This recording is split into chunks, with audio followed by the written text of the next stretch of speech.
ভাই এবার তুমি টাকা পাই তোমার জন্য ওষুধ কিনবো। আচ্ছা ঠিক আছে। ভাই ভাই আমার কিছু টাকা দিবেন, আমার পায়ে না অনেক ব্যথা পাইছি, ওষুধ কিনতে হইব। এই খাই দাই গাছ নেই তোরে টাকা দিমু, তুই তো মনে হয় চুরি করতে গেছিলি, মায়েরা ঠ্যাং ভাঙ্গা দিছে। ভাই কিছু টাকা দাও। এই এতে টাকা দেওয়া যাবো না, তুই জানো সেরা হলো ধান্দাবাজ। না ভাই আমরা ধান্দাবাজ না। সর এখান থেকে। হ্যালো জি ভাই, ভালো আছি, আপনি ভালো আছেন? সকালে খাওয়া দাওয়া করছেন ভাই? এই তো ভাই ছোট ভাইকে নিয়ে স্কুলে যাইতাছি। এই ভাই আপনার মানি ব্যাগ পড়ছে। অনেক ধন্যবাদ ভাই। ভাই এই টাকাটা রাখেন।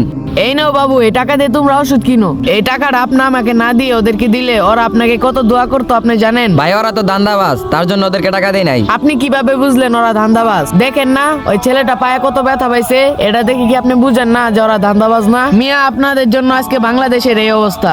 আপনাদের সামর্থ্য থাকলে আপনারা দান করবেন, সে ধান্দাবাজ হোক বা অসহায় হোক। ভিডিওটি ভালো লাগলে চ্যানেলটিতে একটি সাবস্ক্রাইব করবেন।